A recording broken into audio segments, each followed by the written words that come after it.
I'm going to look at fairly simple, straightforward things you can do to hopefully reduce your noise levels on receive and avoid causing interference when you're transmitting, or reduce the risks. You can't totally protect yourself against the neighbour's piece of electronic rubbish, but you can protect yourself against pumping RF into the main supply that you share with them, for example. Right, so off we go. Things I'm going to cover include where does it come from, what can I do about it, and how to win both ways, because what you do from the transmit point of view is very likely to benefit you on the receive side as well. I'm going to be mainly talking about transmitting mostly because it's easier to explain that way, but from time to time I'll kind of turn things around and show how the same basic principles work with receiving as well. Basic principles are important here because EMC is an extremely messy subject. There are so many local factors that one important thing, if you're going to get anywhere, is to hang on tight to the basic principles and know that they will still be operating, although possibly in ways that are difficult to understand, but the laws of physics still keep going. Okay, but first of all, why hasn't this been in the handbooks for the past 50 years and so on? Why is this a new problem? And it's the 21st century perfect storm of everything going wrong together. The flood of electronic consumer goods, the amount of electronics all of us have in our homes has just exploded. Ofcom's weak enforcement policies, it has to be said, there's nothing to physically stop non-compliant equipment coming into the country. Certainly the failure all around to stem the flow of Chinese imports, which do not feel any strong compulsion to follow our regulations. And also a poor understanding of the technical problems, and this is top to bottom. It's not just our neighbours, it's not just Ofcom, although certainly there doesn't seem to be an awful lot of understanding within Ofcom, as distinct from Ofcom's engineers on the ground. And we have not had as much information in the amateur community as perhaps we could have. So what I'm trying to do is trying to avoid us being part of the problem of poor understanding. Right, so the result is your home is full of electronic devices that can easily cause interference to amateur radio on the receive side, easily be upset by your transmissions because they have poor immunity. And the same is true of your neighbours' houses and everybody down the street and across all of these islands. So that's the most important message. You can, if you promise not to give up on this, don't curl up into a ball, don't let your head drop. If you just promise to do that, you can go now and have some coffee. That's the most important message, is don't give up. There's a lot you can do. So this is an important chunk of self-training in the century we're living in now. Okay, where does it come from? Faulty electronic installations and equipment, and I think we're well aware that even items of equipment that comply with the regulations can sometimes go wrong when they're in an installation. So installations and equipment have to be grouped together, but also an awful lot of non-compliant equipment that never did work properly, never could have worked properly because important things like mains filters are missing. What does it come from? How long have you got? there's just countless things here. At one time, the sort of classic exam question was about the faulty thermostat and the contacts tearing open, and these still exist. But they've been sunk underneath. Domestic appliances. At one time, a washing machine was a washing machine. Not anymore. It's a variable speed DC chopper drive. And the same applies to any kind of rotating machinery in the home. Computers are a problem because everything contains a switch mode power supply, and it isn't just the thing labeled computer. PCs, routers, network switches, printers, anything. Commercial electronics, just about everything we have in our homes has a commercial equivalent, and then there's more on top of that. Wide range of things. Security systems and lighting. I think we all know about the floodlights or the neighbours' floodlights flashing in Morse. LED lighting is a big growth area of interference. Again, it's power supplies.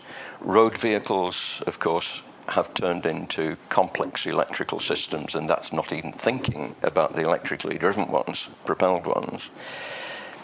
11 kV, 33 kV transmission lines, still there, still as much subject to failures and gradual breakdown as ever.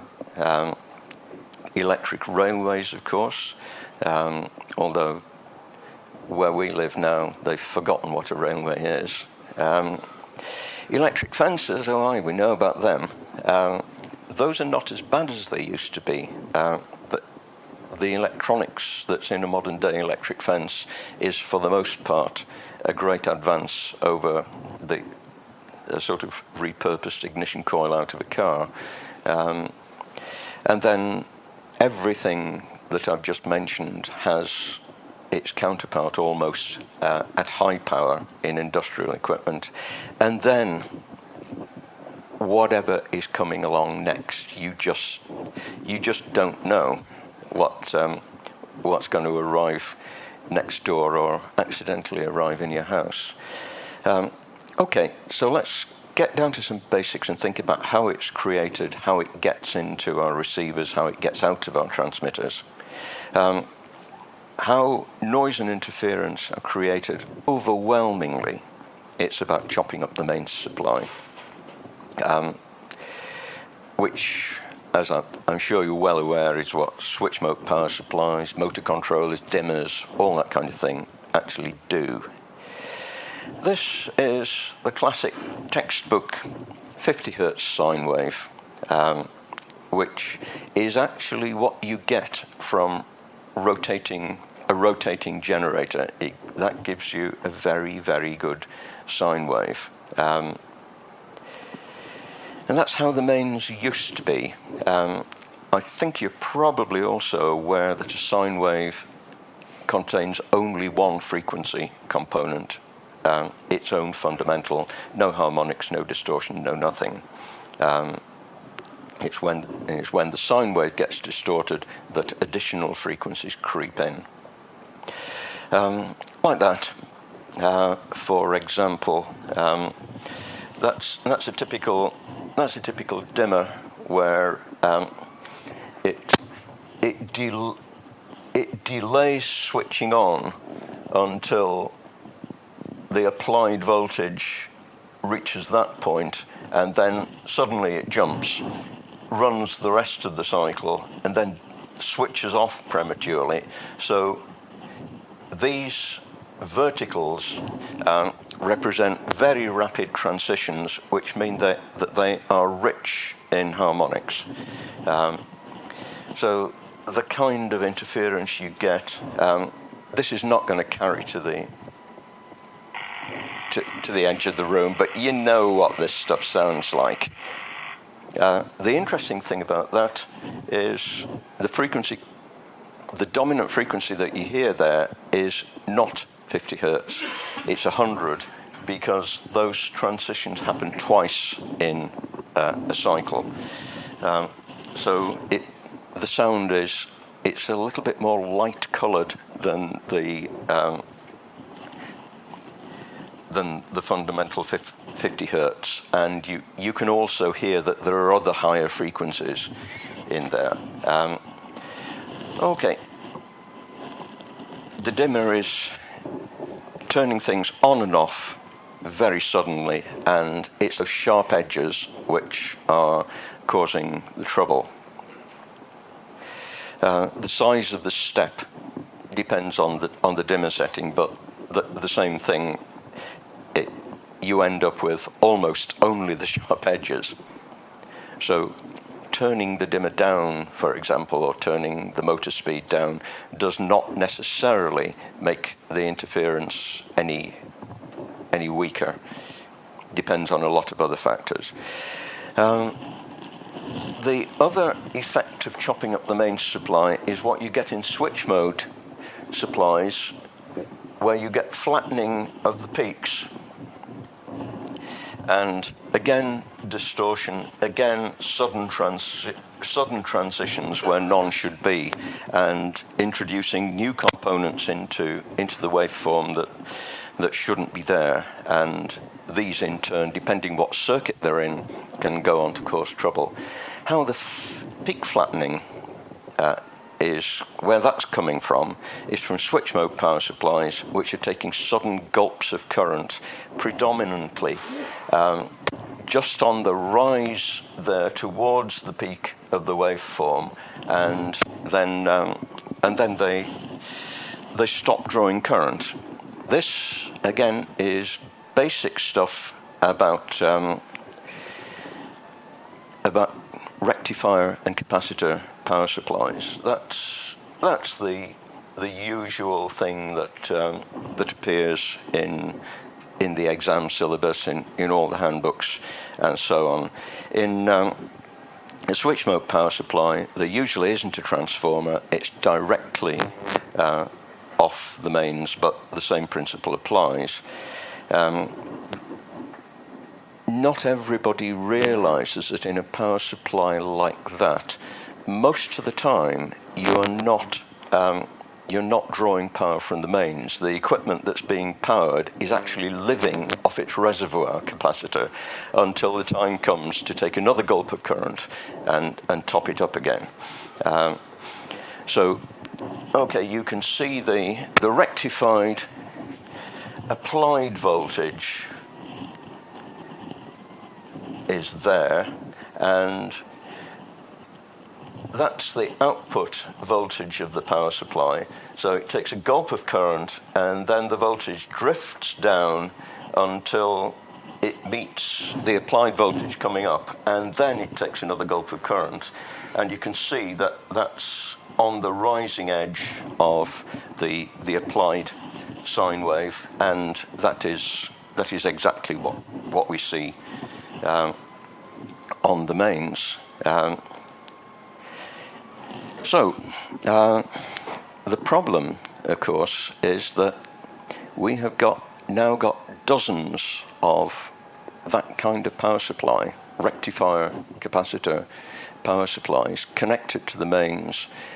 Some of them are big. Our neighbours have got lots as well, and they are all gulping current all at the same time. So it's small wonder that, given the impedance of the mains supply, you can see the effects of that peak flattening, because they're all at it and they're all doing it at the same time. This plot has got a superimposed Fourier transform spectrum showing the fundamental 50 hertz, which mercifully is still bigger than the rest of the rubbish, but all the low order harmonics. The low order harmonics are not going to do too much damage by themselves, but they do excite resonances in other parts of the circuit, like the parasitic inductance of transformers and so on, if there are transformers. And that's where the higher frequencies appear from, together with another bunch of higher frequencies due to storage time in rectifiers. When the rectifiers are switching on and off, you get another bunch of higher order harmonics. Okay. Yeah. The main problem is with unfiltered or inadequately filtered switch mode power supplies. Switch mode power supplies of themselves are not necessarily bad. It's just harder work to make them good. And one of the problems that we're well aware of course, is with non-compliant supplies coming in from the Far East, where the provision is made for the mains filter on the printed circuit board, and the samples that get tested for compliance have those in, and then somehow they mysteriously disappear. Yeah. Okay. And all of that interference, well, it goes forward into your equipment equally to the point it gets back into the local mains, and then by a route that I'm about to describe, it can get back into our receivers.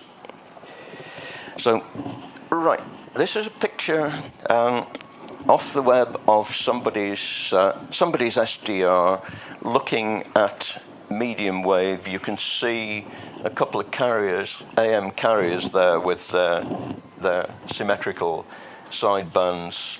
That's taken at an instant where their program material has a lot of bass in it and not much treble. That looks a little bit more like speech and its mirror image. That stripe is looking, that's the actual receiver passband. It's looking at a rather quiet chunk of spectrum, and the electronic S meter is showing about S3. You switch on the offending piece of equipment, and there goes your reception. The S meter's gone up to S9 of crud, and only the very strongest signals are audible. So that's the scale of the problem. It's also very typical of this kind of interference that it's broadband, but it's not level broadband. There are various things that you can only kind of explain afterwards that cause the severity to vary with frequency. Question is, how's it getting into your receiver? Mains is mains. Your receiver may even have a mains filter. The interference still gets in. How's it getting there? Through the aerial, predominantly. Through the mains a little bit. Through other attached cables, very possibly, because everything is interconnected now. It's no longer the case that your receiver is just connected to the aerial and the mains and nothing else. That's no longer true. By direct radiation into the receiver, no, not so much. I'll take a digression here, because this is a little bit of a red herring, and it's a useful digression through some basic principles. Okay, things we know, but don't necessarily always stitch together. Radiated signals in free space are electromagnetic fields. Okay, yep. Inside a receiver, radio signals are currents flowing along wires. Okay. And the thing that converts the one into the other is an antenna. That's it's a black box into which you put electromagnetic radiation, and out the other end you get currents on wires. Okay, that is universally true. So, if you're going to have direct radiation sort of sleeting into the receiver, if it's going to be converted into interference within the receiver, there needs to be an antenna within the receiver. And if it's going to be converted into strong interference, it needs to be an efficient antenna, which mostly isn't there, which is why I'm saying that radiation into the receiver is somewhat overrated, and predominantly interference gets into receivers along wires and cables, so we can then start to follow the current, which we can at least see in our mind's eye, and not bother too much about fields as such. So, through the aerial, through the mains, and the unfortunate fact of life is that the main supply is now, in RF terms, it's a sewer. It's heavily polluted. You do not connect to it, or you don't rely on anything to do with the mains as a sort of a source of RF quiet. That's rather crudely, but it particularly means if you connect something to mains earth, that is not a good thing usually, because if the live and neutral wires are polluted with interference, the earth wire runs right up between them. They're intimately connected. There are things like mains filters that connect them using capacitors. So you can say, for all practical purposes, that all three mains wires are equally polluted with interference. And so there's something to be careful of, something to be avoided, if possible. But the same solutions work for both receiving and transmitting.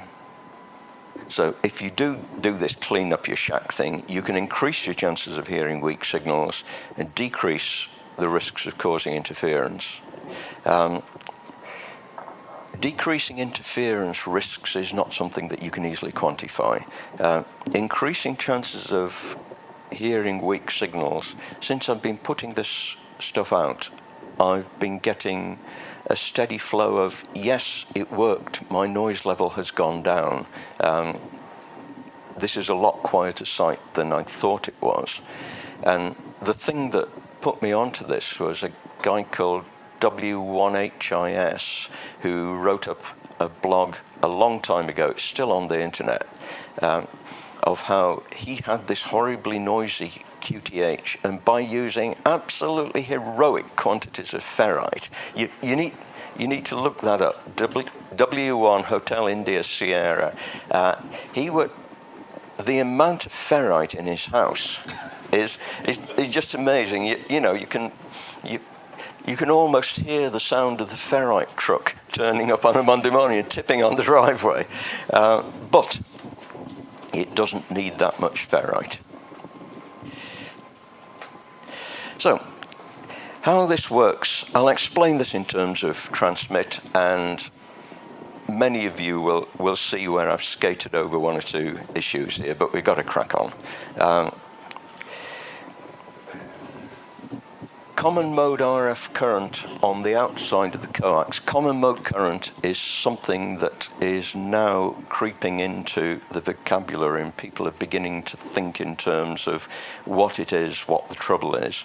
I think you're aware that in general terms, what goes on inside coax is private from the outside world, but that the outside surface of the shield can act as a third conductor, which is in essence a fat wire, which can carry current, which means that the outside of the coax shield can be an antenna or part of an antenna in its own right.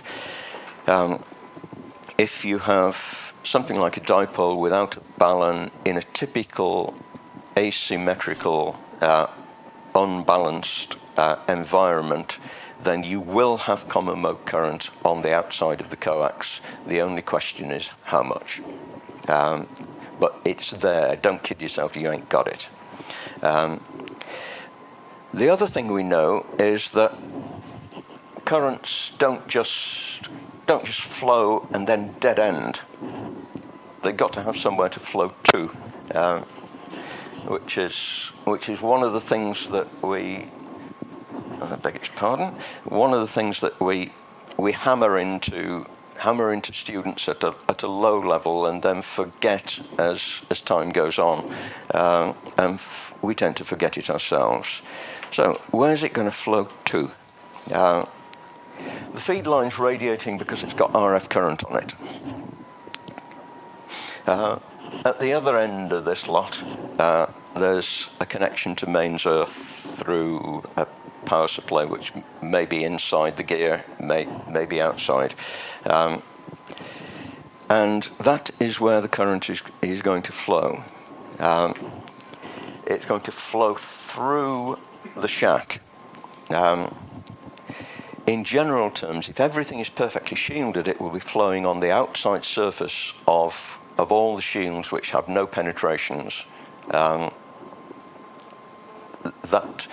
RF currents do flow on outside circuit surfaces, but they do get into places that where the shielding is broken. So you're going to have RF in the shack type problems if the unwanted current flowing through the shack is large enough.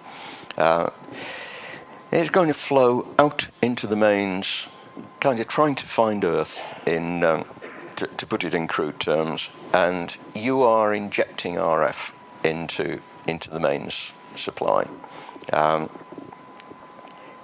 So what can we do about it?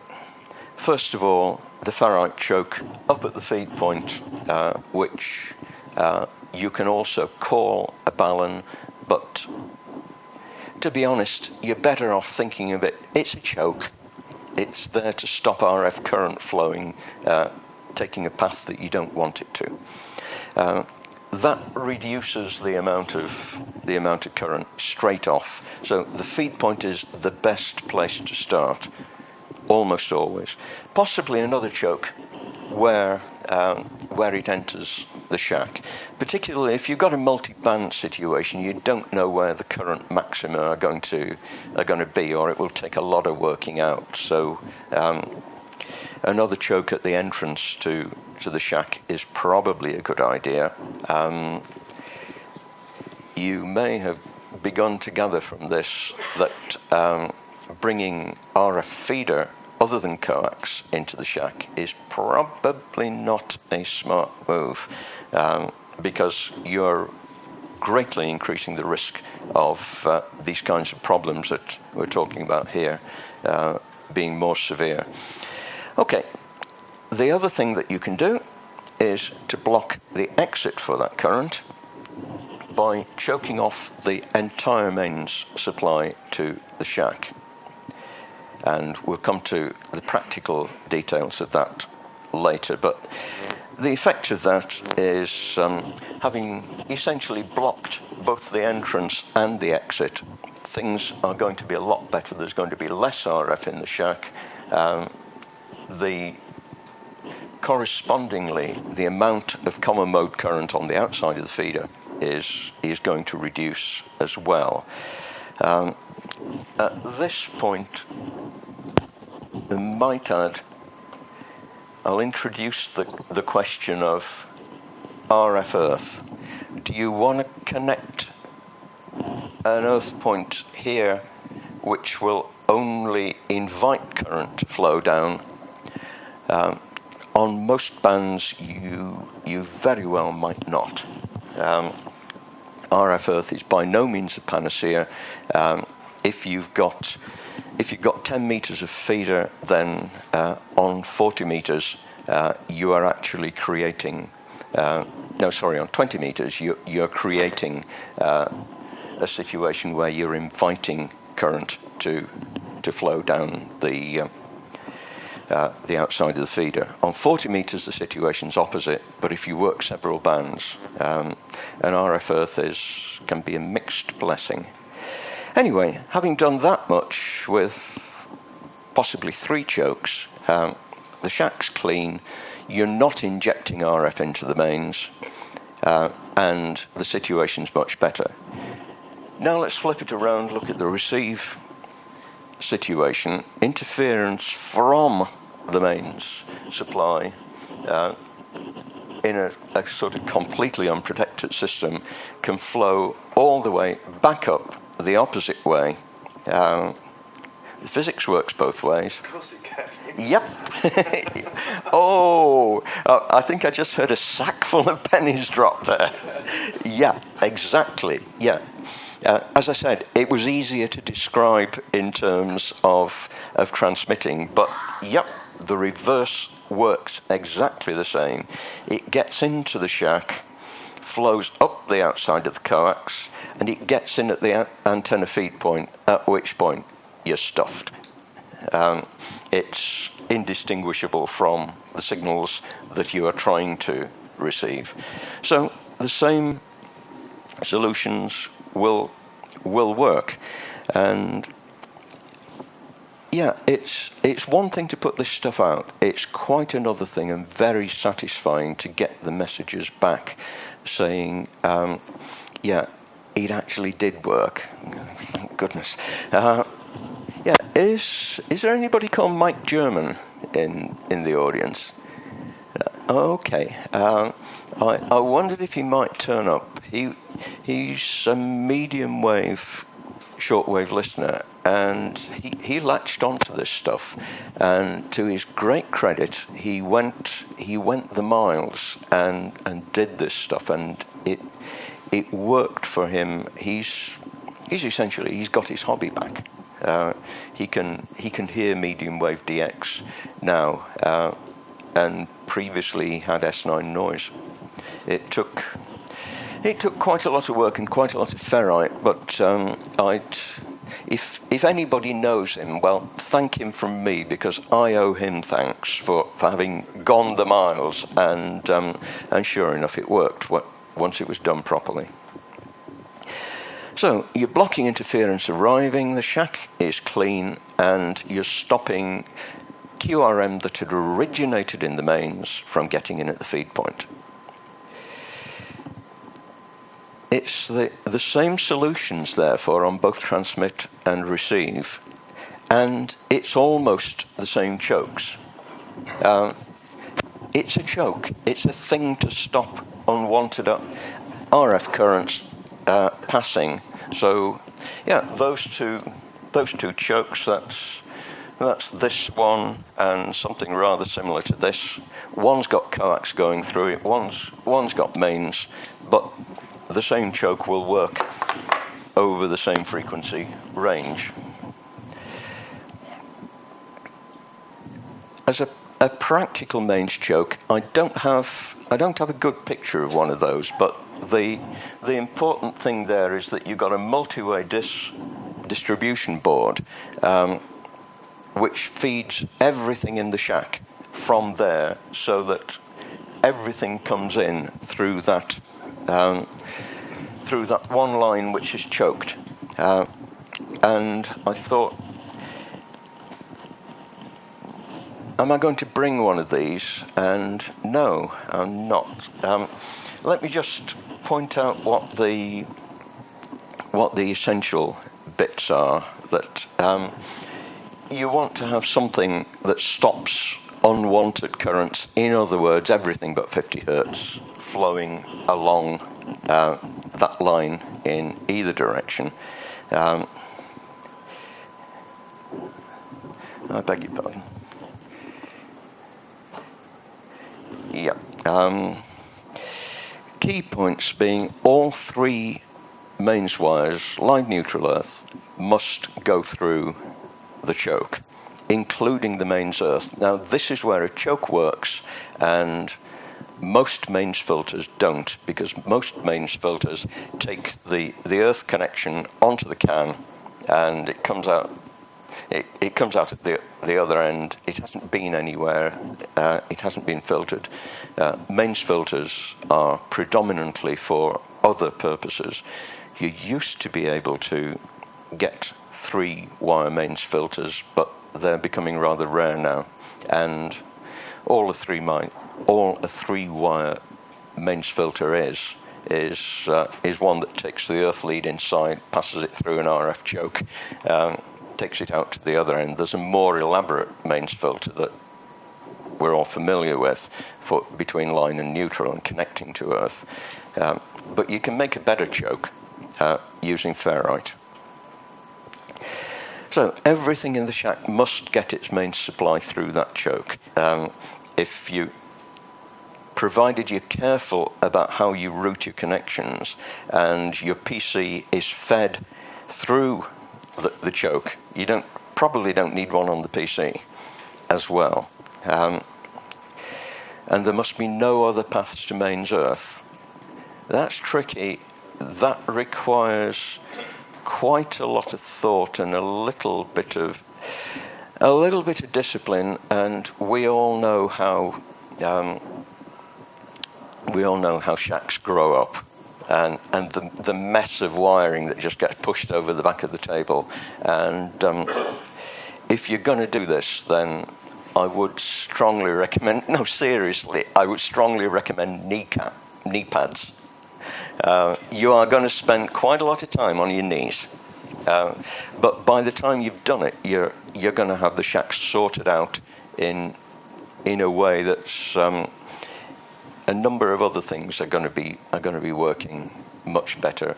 I know mine has grown to the point now where I've got wires and cables running along a tray along the back of the table, and neither end goes to anywhere. And there are some that are only connected at one end, and I don't bother with the other end at all. So it's about time for me to get down on my knees again. All of this lines up well with what's needed for safety. That mains earth connections have got to be there, and you should never disconnect to mains earth, but you can choke it without interfering with anything to do with the current path or anything to do with installation safety. At the most, all a mains choke needs is a plastic box around the outside if you're going to be really fussy, or especially if you've stripped off the outer jacket of the mains cable in order to get more turns on a ferrite core, then you do need to put that back in a plastic box. And the other important safety thing is that everything ought to get its mains supply through one master switch. And if you route everything through one master distribution board, then you will achieve that automatically. By the way, I would not recommend that pattern of distribution board where you've got 2 rows of sockets, because there's numbers of sort of black wall wart plug-in power supplies that overhang, and you can't use the socket on the other row. The long strip type is much better. Okay, so right, making a mains choke. The reason I didn't bring one is that it's much easier. Was.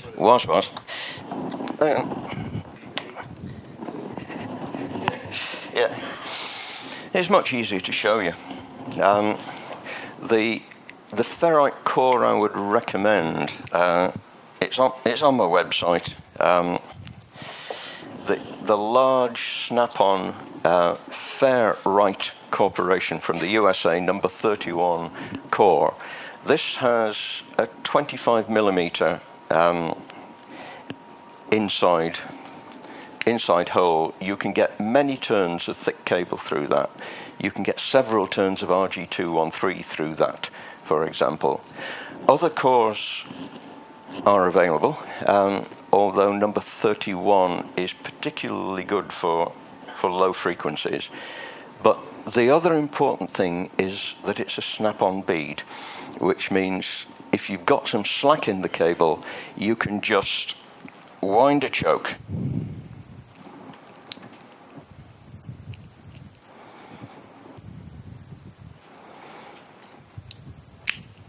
And give it a try. And you can use the optician method. You know, is that better, worse, or about the same? That works.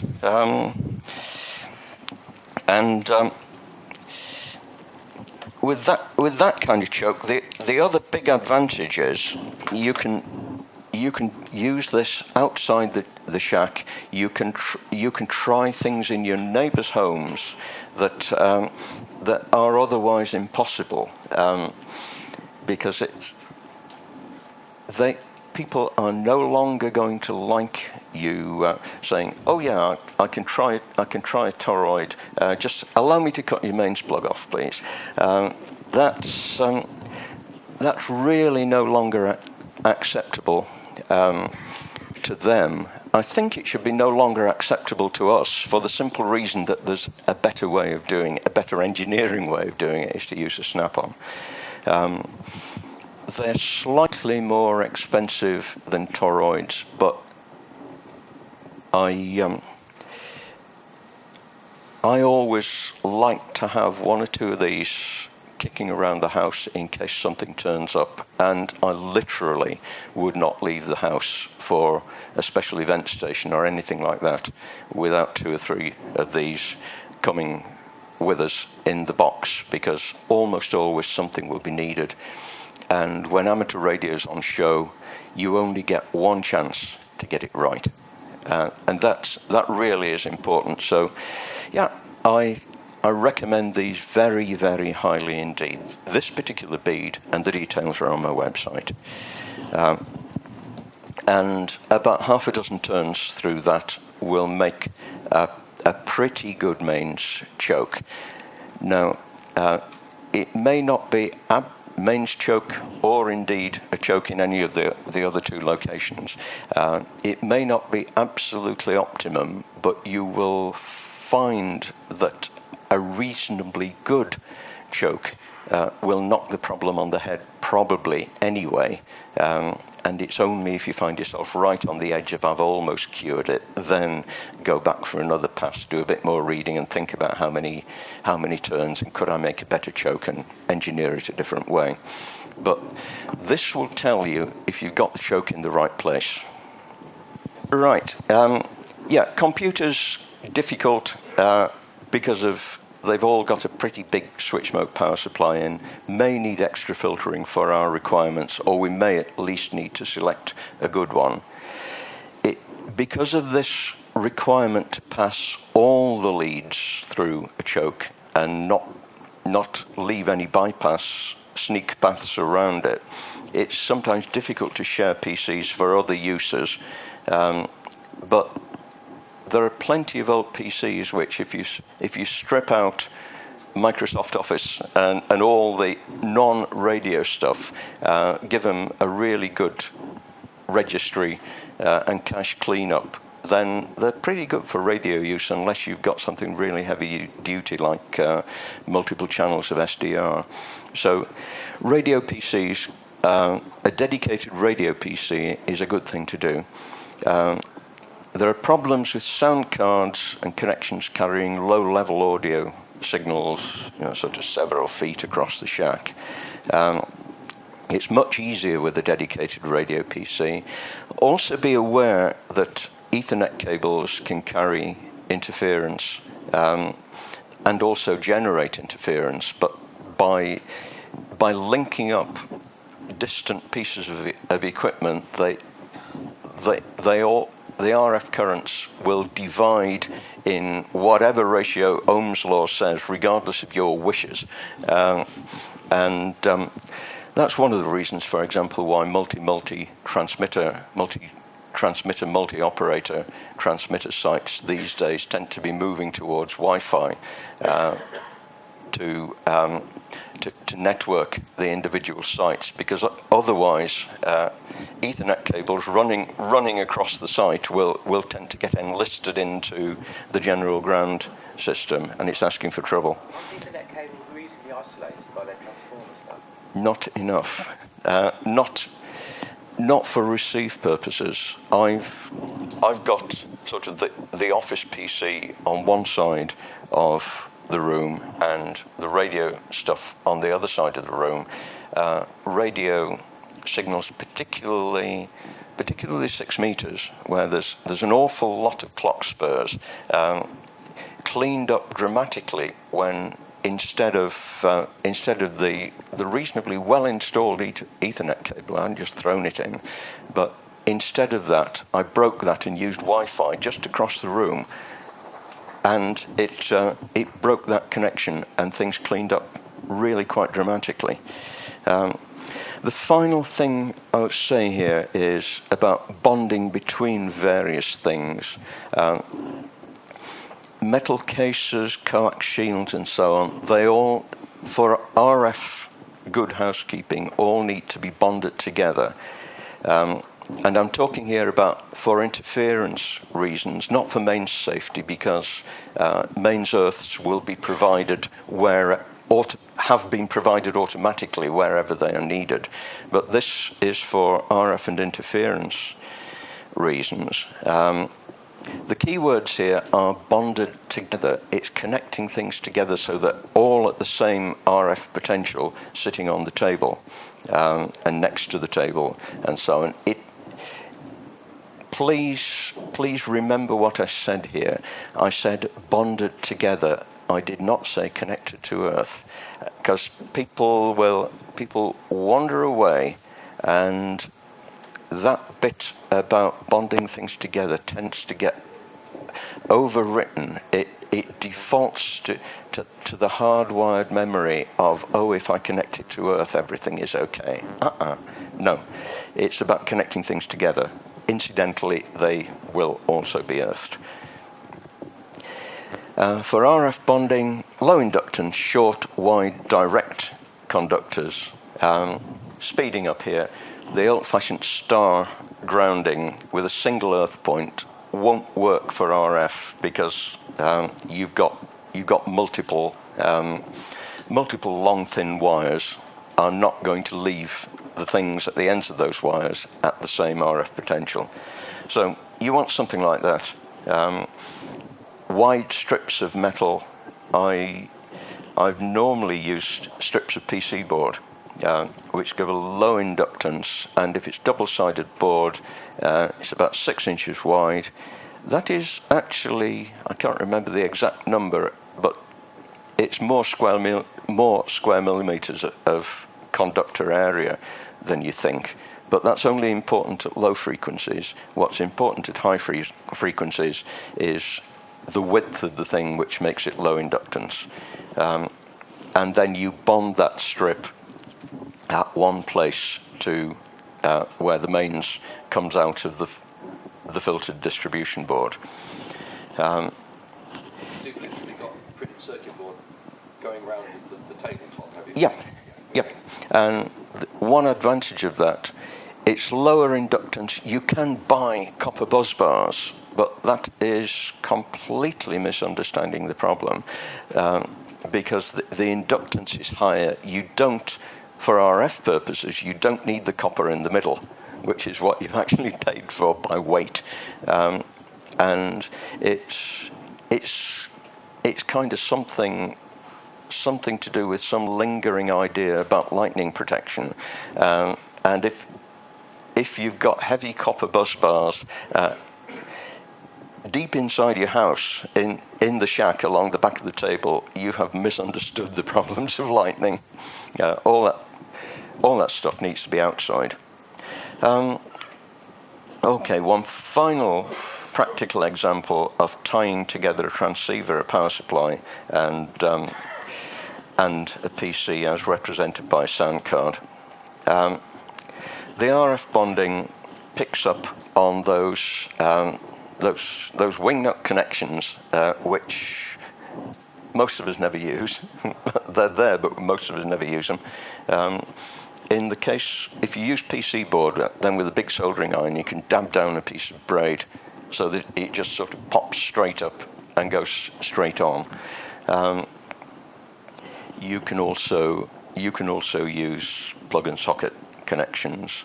The audio in and out of the rig goes to the sound card and indeed to the rest of the PC, not forgetting that the PC is earthed, has a mains earth connection.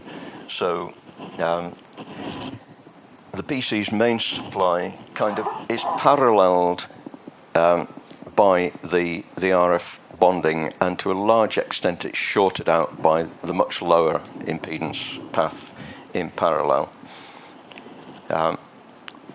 Okay, then you connect up the DC, and within the rig, the DC negative is connected to the frame of the rig in a way that the designer of the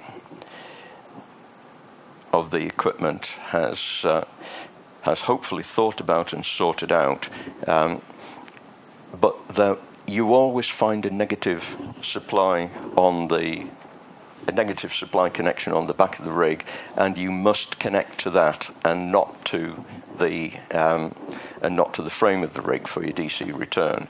That is fairly obvious. What's less obvious is that inside the power supply, it mustn't be earthed at that point.